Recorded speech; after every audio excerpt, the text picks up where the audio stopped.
다 각각 집으로 돌아가고 예수는 감람산으로 가시니라. 아침에 다시 성전으로 도우시니 백성이 다 나오는지라. 안이사 그들을 가르치시더니 서기관들과 바리새인들이 음행 중에 잡힌 여자를 끌고 와서 가운데 세우고 예수께 말하되 선생이여 이 여자가 간음하다가 현장에서 잡혔나이다. 모세는 율법에 이러한 여자를 돌로 치라 명하였거니와 선생은 어떻게 말하겠나이까. 그들이 이렇게 말함은 고발할 조건을 얻고자 하여 예수를 시험함이로라. 예수께서 몸을 굽히사 손가락으로 땅에 쓰시니 그들이 묻기를 마지 아니하는지라. 이에 일어나 이르시되 너희 중에 죄 없는 자가 먼저 돌로 치라 하시고 다시 몸을 굽혀 손가락으로 땅에 쓰시니 그들이 이 말씀을 듣고 양심의 가책을 느껴 어른으로 시작하여 젊은이까지 하나씩 나가고 오직 예수와 그 가운데 서는 여자만 남았더라. 예수께서 일어나서 여자 외에 아무도 없는 것을 보고 이르시되 여자여 너를 고발하던 그들이 어디 있느냐? 너를 정죄한 자가 없느냐? 대답하되 주여 없나이다. 예수께서 이르시되 나도 너를 정죄하지 아니하노니 가서 다시는 죄를 범하지 말라 하시니라. 아멘. 오늘 사순절 세 번째 주일입니다. 사순절 동안 요한복음에 있는 예수 만난 사람들을 주제로 말씀을 나눕니다. 첫 번째는 니고데모 이야기했고요. 두 번째로는 사마리아 수가성 여인의 이야기했고 오늘 세 번째는 음행하다 현장에서 잡혀온 여인에 관한 이야기입니다. 개역 성경에서는 간음하다 잡혀온 여인이라고 이야기가 되어져 있는데요. 이 여인이 예수님 앞에 나와서 어떤 일이 있었는지 한번 보려고 합니다. 53절로 8장 1, 2절을 보면 다 각각 집으로 돌아가고 예수는 감람산으로 가시니라. 아침에 다시 성전 들어오시니 백성이 다 나오는지라 안지사 그들을 가르치셨다라고 되어 있습니다. 7장 53절에 보면 큰 괄호가 하나 쳐 있습니다. 이게 이제 다른 사본하고 조금 다를 수 있다 그런 표시이기도 한데요. 어쨌든 예수님께서는 말씀을 가르치시는 중에 저녁이 되어지면 사람들은 자기 집으로 돌아가고 예수님께서는 감람산으로 가셨다라고 하는 것이죠. 예수님께서 감람산에 가신 목적은 다른 것이 없고 기도하기 위해서 가셨습니다. 예루살렘에서 큰 도로 하나만 건너면 바로 감람산이고요. 거기에 가면 예수님이 기도하셨다라고 하는 그 바위가 있습니다. 거기에 가면 다들 한 번씩 엎드려 보고 하는데요. 그렇게 기도하시고 또 날이 새면 다시 성전에 오셔서 백성들을 가르치셨습니다. 예수님의 일상, 예수님의 삶의 방향들은 보면 항상 하나님을 먼저 생각하고 또 하나님의 일을 하고 그런 일들이 반복적으로 이루어지고 또 식사할 겨를도 없이 사역하시고 기도하시는 강행군이 반복되어져 있었습니다. 예수님께서 이렇게 많은 사람들에게 말씀을 가르치시고 복음을 전하시면서 사역하는 중에 회방꾼들이 예수님을 모함에 빠뜨리려고 하는 흉계를 가지고 나오죠. 3절 5절을 보면 서기관들과 바리새인들이 음행 중에 잡힌 여자를 끌고 와서 가운데 세우고 예수께 말하되 선생이 이 여자가 간음하다가 현장에서 잡혔나이다. 모세는 율법에 이러한 여자를 돌로 치라 명하였거니와 선생은 어떻게 말하겠나이까? 라고 질문을 합니다. 서기관과 바리새인들이 음행 중에 잡힌 여자를 끌고 왔습니다. 그런데 우리가 생각해 보면 음행은 혼자 하는 게 아닙니다. 여인과 누가 또 있어야 되죠? 남자가 있어야 됩니다. 그런데 남자는 없습니다. 어디로 갔는지 모르겠어요. 도망갔는지 아니면 일부러 빼뜨렸는지 알 수 없지만 어쨌든 여자만 끌고 와서는 뭐라고 얘기하냐면 이 여자가 현장에서 잡혔는데 모세는 율법에 이러한 여자를 돌로 치라고 했습니다 라고 얘기를 합니다. 그런데 율법에 보면 여자만 돌로 치라고 되어 있지 않습니다. 함께 행한 남녀를 돌로 치라 하고 명하고 있는 것이죠. 그런데 이 사람들은 여자만 끌고 와서는 그 여자를 돌로 치라고 했는데 어떻게 해야 합니까? 라는 이야기를 지금 하고 있는 것이죠. 이러한 상황으로 만들어진 배경을 살펴보면 7장 45절로 52절에 예수님께서 사역을 하시고 하나님 나라를 전파하시는 가운데에 많은 사람들이 예수님이 메시아신가 보다, 예수님이 진짜 메시아인가 하며 몰려들기 시작을 했고요. 그러는 중에 그런 확신이 퍼져가니까 서기관과 바리새인들이 자신들의 위치가 흔들릴 것에 대해서 불안을 느껴서 자기 아랫사람들 보내서 예수님을 잡아오라고 시켰습니다. 근데 예수님 잡으러 간 사람들이 빈손으로 돌아옵니다. 왜 빈손으로 오느냐 그랬더니 하는 말이 그 사람이 말하는 것처럼 말하는 사람을 본 적이 없습니다. 그렇게 얘기를 합니다. 그랬더니 그 아랫사람들 책망하면서 너희도 미혹됐냐? 당국자나 바리새인 중에 믿는 사람이 아무도 없지 않느냐? 율법을 모르는 사람만이 그러는 것이지 안다고 한다면 당연히 잡아야 되는데 너희도 뭐하냐라고 그들을 아주 책망하는 것이죠. 예수님을 잡아다가 죽이고 싶은 마음이 그들 속에 있고 그러는 중에 니고데모가 우리는 정확한 재판도 하지 않고 판결하느냐 그랬더니 뭐라고 말하냐면 당신도 갈릴리 사람이냐 그러면서 이야기를 하는 것이죠. 한마디로 말하면 갈릴리 사람이면 편을 들 것이고 갈릴리 사람이 아니면 우리가 하는 일을 방해하지 않을 것이고 또한 이 모든 것들은 율법에 어긋난다라고 하는 것을 주장한 것이 바로 이 앞에 일어난 사건입니다. 그러는 중에 예수님 앞에 이 여인을 끌고 와서 시험을 하는 것이죠. 예수님에게 다가와서 선생이여 라고 하는 말은 선생님으로 인정한다는 게 아니라 당신이 정말 선생이라 한다면 이 여자를 어떻게 하겠느냐라는 질문을 하고 있는 것이죠. 그렇게 하나님의 뜻을 알고 하나님 나라를 전파한다고 한다면 율법에 따르면 이 여인을 돌로 치라고 했으니 어떻게 하면 좋겠소? 즉시 판결을 내려주시오라는 것을 이야기하는 것이죠. 우리 이 장면을 너무들 많이 기억합니다. 만약에 돌로 치라 그러면 예수님은 사람을 죽이라고 하는 사람이다 라고 말할 수 있는 것이죠. 늘 사랑하고 용서하라고 하시는 그분이 어떻게 사람을 죽이라고 했느냐 할 것이고 또 반대로 여자를 풀어주라 하면 율법을 어긴 사람이라고 해서 그 율법을 지키지 않은 것 때문에 예수님을 죽일 수 있다라는 생각을 하게 되어지는 것이고요. 이래도 안 되고 저래도 안 되고 진퇴양난으로 예수님을 몰아가려고 한 것이고요. 우리도 이런 얘기를 들으면 굉장히 당황할 겁니다. 그 말도 옳은 것 같고 저 말도 옳은 것 같은데 어떻게 해야 할까? 그런데 예수님은 이 사람들의 마음을 알고 계셨습니다. 그것 때문에 당황하거나 동요하지 않으셨습니다. 여기서 장면을 한번 생각해 보면 지금 사람들이 여인을 끌고 왔습니다. 사람들은 계속해서 소리를 지르면서 어떻게 할 것인지 웅성대기도 하고 예수를 향해서 반복적으로 질문을 하기도 합니다. 그런데 거기에 있는 여인은 무엇을 하고 있을까요? 끌려온 여인은 뭐 하고 있을까요? 아무 말도 하지 않습니다. 현행범, 현장에서 잡혀왔으니까 그에 대한 것도 할 말이 없겠지만 또 일반적으로 보면 그런 상황에서 어떻게 하려고 할까요? 자기가 살기 위해서 변명하고 사람들을 향해서 대적하기도 하는 것이죠. 나만 했느냐? 나만 죄인이냐? 당신은 죄인이 아니냐? 하면서 소리 지를 수도 있는 것이고 나보다 더한 사람들도 놔주면서 왜 나를 그렇게 하느냐? 혹은 자기를 돌로 치게 된다고 한다면 내가 그냥 나만 죽지 않을 거다. 네 꿈에라도 나갈 거다. 뭐 이런 얘기를 할 수도 있는 것이죠. 그런데 이 여자는 아무 말도 표시되지 않습니다. 여러 가지를 생각해 볼 수 있습니다. 내가 죄를 짓고 현장에서 잡혔는데 무슨 할 말이 있겠냐라고 하는 수도 있고 또 아니면 끌려오면서 매를 맞고 욕을 먹어서 기력이 빠져서 그럴 수도 있고 아니면 이것이 곧 그 상황이 종료되고 나면 내가 돌에 맞아 죽을 수도 있겠구나 하는 두려움 때문에 있었는지 모르겠지만 어쨌든 이 여인은 침묵하고 있어요. 이 상황 가운데서 이 여인은 입이 100개라도 할 말이 없는 모습으로 침묵하고 있는 것이고요. 그렇게 할 때 자기가 죄인임을 고백하는 것이고 그 상황 가운데서 어떻게든지 구원받을 기회를 얻기를 소망하고 있는 것이죠. 눈물로 한탄하고 수시로 얼굴을 가리고 땅바닥에 얼굴을 대고 긍휼과 자비를 구하는 심정으로 엎드려 있는 것이죠. 용서해 달라는 소리조차도 할 수 없는 죄의 값을 받겠다라고 하는 모습 속에 있다라고 하는 것이죠.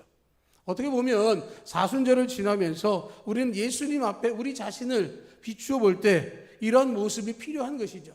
내가 주님 앞에 얼마나 부족하고 죄인인지를 고백할 필요가 있는 것이고, 내 삶 가운데서 드러낼 수 없는 수많은 죄된 모습들이 예수님 앞에 있음을 고백할 수 있어야 하는 것이고, 그 앞에 나왔기 때문에 주님의 은혜를 구하는 모습이 있어져야 된다라고 하는 것이죠.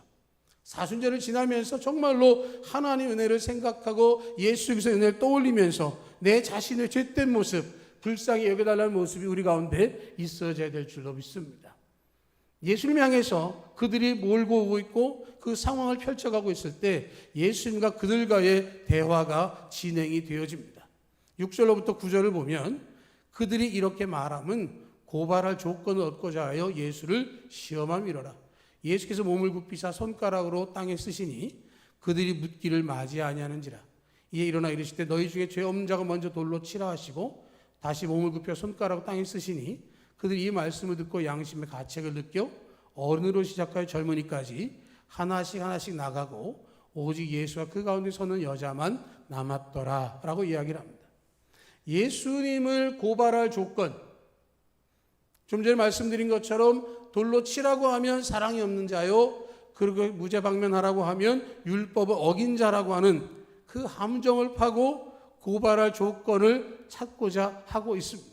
그런데 예수님께서는 그 상황 가운데에 아무 말씀도 없이 몸을 굽히셔서 손가락으로 땅에 무언가를 쓰기 시작하셨습니다. 사람들은 계속해서 거기에 대한 답을 달라 하는 요청을 하고 있지만 예수님은 계속해서 땅에 글을 쓰고 계셨다라고 하는 것이죠. 예수님이 여기다 뭘 쓰고 계셨을까? 사람들 이게 궁금하다. 그런 얘기를 많이 합니다. 예전에는 여기에 대해서 별 얘기들이 많았어요. 어떤 사람들은 아마 거기 온 사람들 이름을 쓰고 있었을 거다. 아무개가 왔다. 이러고 다 썼을 거다. 한 얘기를 하기도 하고, 어떤 분들은 그 사람들 중에 일어난 가지고 있는 죄를 하나하나 죄목을 썼을 거다라고 얘기하기도 하고, 그냥 아무 의미 없이 그냥 예수님께서 끄적거리셨을 거다. 이건 다 뭐죠? 추측입니다. 그냥 생각해 보는 거죠. 그런데 가능성은 다양하지만 어쨌든 예수님께서는 사람들에게 말하지 않으시고 글을 쓰셨어요.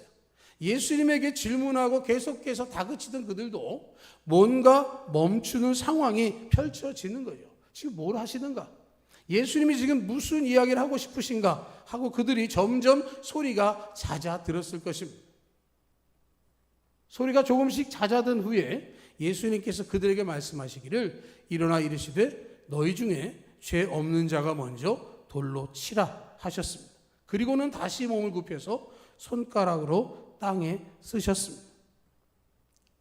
그 여인을 돌로 치고 예수님을 고발할 조건을 얻고자 했던 그들에게 너희 중에 죄 없는 자가 먼저 돌로 치라 하는 이 말은 큰 충격으로 다가오는 것이죠. 과연 돌을 던질 수 있을 것인가? 라는 것입니다. 그 여인을 향하여 준비됐던 돌들이 그들의 손에서 떨어지기 시작을 합니다. 사람들의 소리가 아니라 이제는 돌이 땅에 떨어지는 소리가 들리기 시작을 하는 것이죠. 후두둑하는 소리와 함께 돌은 떨어졌고 그곳에서 그 사람들 가운데에 나이가 든 어른으로부터 시작해서 젊은이까지 하나씩 그 자리를 떠나가기 시작을 했다라고 하는 것입니다. 사람들은 소리를 지르다가 소리를 지르지 못하고 그 자리를 떠나가고 그 자리는 점점 조용한 상황으로 전환이 되어져 있습니다. 그 상황이 펼쳐지는 동안 여인은 고개를 숙이고 땅에 대고 있던 그 머리를 들어서 주변을 바라봅니다. 그런데 사람들이 점점 줄어들더니 어느 순간 아무도 없는 것을 보게 되어지는 것이죠. 사람들이 다 떠나가고 오직 예수님과 그 가운데 섰는 여자만 남아 있었습니다. 사람들은 다 떠났지만 아마 예수님의 제자들은 그곳에 있었을 것이라고 생각이 되어져요. 그랬기 때문에 이 장면을 이야기할 수 있는 것이죠. 예수님과 그 여자만 남았어. 그때 상황이 정말로 험악했고 그 여자는 돌에 맞아서 곧 죽을 것 같았는데 그 상황이 종료되면서 사람들은 그 자리를 벗어났다라는 것을 이야기하게 되어지는 것이죠. 현행범으로 죄 가운데 있음을 고백되어지고 공개된 그 여인은 침묵하고 있고 더 많은 죄를 지을 것 같았던 그 사람들은 오히려 그곳을 떠나갔다라는 것을 보게 되어지는 것이죠. 그 사람들 가운데 누가 더 주님의 은혜를 얻을 수 있겠느냐라고 하는 것이죠. 누가 더 용서의 대상이 될 수 있느냐라는 것입니다. 예수님께서 십자가에서 피를 흘려주시면서 모든 사람들을 구원해 주셨지만 죄를 인정하고 고백하고 그리고 주님 앞에 긍휼을 바라는 사람이냐, 아니면 죄를 숨기고 남을 비난하고 정죄하는 사람에게 은혜를 주시느냐라는 것이죠. 은혜는 허투루 주는 값싼 배급품이 아닙니다. 은혜 베풀 자에게 은혜를 주시고 긍휼을 베풀 자에게 긍휼을 베풀어 주십니다. 죄를 자백하고 겸비한 자에게 은혜를 베풀어 주시는 것이죠.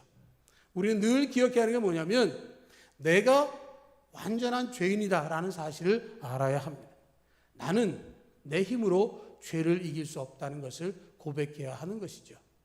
우리가 살아오면서 인생 가운데에 죄와 끊임없이 싸우지만 늘 죄에 지고 죄를 이기는 일이 너무도 어렵다는 사실을 알아야 하는 것이죠. 사사시대 이스라엘 백성들처럼 죄 가운데서 무너지는 우리가 다시금 회복하기 위해서 간절한 기도가 있는 그런 죄인이 되어야 하는 것이고, 또 그런 우리를 위해서 예수님께서 십자가에서 죽어주셨기 때문에 나는 의롭다 인정받은 의인이 되었음을 가져야 하는 것이죠. 구원의 확신, 하나님 나라에 대한 소망이 있어야 하는 것이죠. 어찌 보면 동전의 양면과 같이 내가 주님 앞에서 부족하고 부끄러운 죄인이지만 그럼에도 불구하고 나를 용서하시고 보혈로 씻어주셔서 내가 구원받을 수 있었다는 믿음을 우리가 갖는 것이 중요한 것이고요. 이 여인은 이 상황 가운데서 자신이 죄인됨을 고백하고 주님의 은혜를 구하게 되어지는 것이죠. 이 여인이 예수님과 대화를 하기 시작을 합니다. 9절로 11절을 보면 그들이 이 말씀을 듣고 양심의 가책을 느껴 어른 시작하여 젊은이까지 하나씩 나가고 오직 예수와 그 가운데 서는 여자만 남았더라. 예수께서 일어나서 여자 외에 아무도 없는 것을 보시고 이르시되 여자여 너를 고발하던 그들이 어디 있느냐? 너를 정죄한 자가 없느냐? 대답하되 주여 없나이다. 예수께서 이르시되 나도 너를 정죄하지 아니하노니 가서 다시는 죄를 범하지 말라 하시니라. 너희 중에 죄 없는 자가 먼저 돌로 치라. 이 말씀 앞에 사람들이 떠났습니다. 남녀노소, 서기관, 바리새인들, 온 무리들은 떠나고 예수님과 여인이 남았습니다. 글 쓰시길 마치시고 예수님께서 확인하신 후에 여자에게 질문합니다. 여자여 너를 고발하던 그들이 어디 있느냐? 너를 정죄한 자가 없느냐? 라는 질문을 하셨습니다.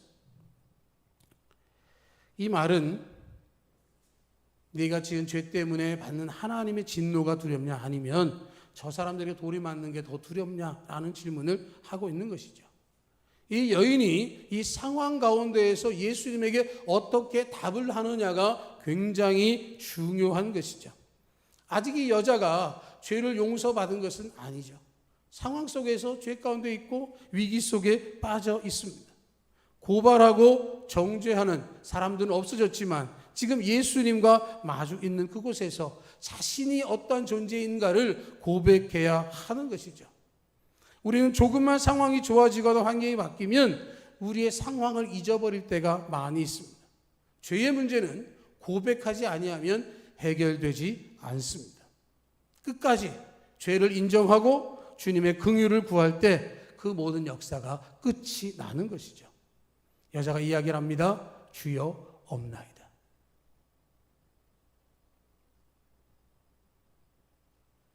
주여 없나이다. 이 말이 얼마나 큰 말일까요? 내가 무슨 말 할 수 있겠습니까? 나는 죄인입니다.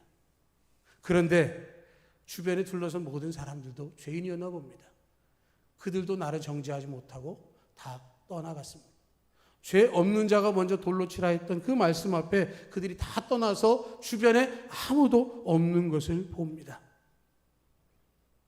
이 상황은 나를 불쌍히 여기셨기 때문에 나를 지켜주신 것을 내가 기억합니다. 아무도 없지만 그러나 예수님 앞에서 나 자신을 비춰보면 내가 얼마나 큰 죄인인가를 고백할 수밖에 없습니다. 주님 주변엔 아무도 없지만 그러나 저는 죄인입니다 라는 고백이 여기에 담겨 있는 것이죠. 내가 죄인임을 고백하는 거예요. 내가 예수님 앞에 나를 비춰봤더니 내가 더 이상 드러낼 수 있는 아무것도 없음을 이야기하는 것이고, 은혜를 받고 내가 용서를 받아야 되겠다는 고백을 하고 있는 것이죠. 내가 죄 용서함을 받는다라고 하는 것은 기뻐하고 자랑하는 것이 아니라 내 삶에 대해서 부끄러워하고 그 수치에 대하여 주님 앞에 더욱더 겸손할 수 있어야 하는 것이죠. 예수님께서 그 여인에게 답을 주십니다. 뭐라고 하시냐면, 나도 너를 정죄하지 아니하노니 가서 다시는 죄를 범하지 말라 말씀하세요. 서기관과 바리새인들은 예수님에게 올무를 삼기 위해서 그 여인을 현장에서부터 끌고 왔습니다. 여인에게 정죄하고 싶어 했던 사람들은 다 떠나갔고요. 예수님께서도 그 여인을 향해서 나도 너를 정죄하지 않겠다라고 말씀을 하셨습니다.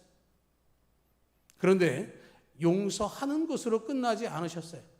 그 다음 하신 말씀이 뭐냐면, 가서 다시는 죄를 범하지 말라 하는 말씀을 하신 거죠. 음행 가운데 잡혀와서 예수님과 만나서 긴 침묵 가운데에 그 여인이 한 이야기는 주여 없나이다, 딱 한마디밖에 없어요.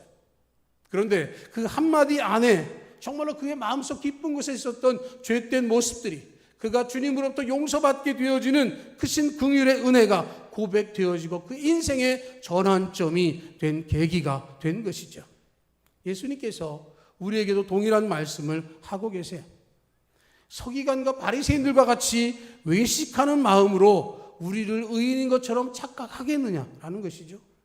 죄 지은 모습으로 주님 앞에 나오겠느냐?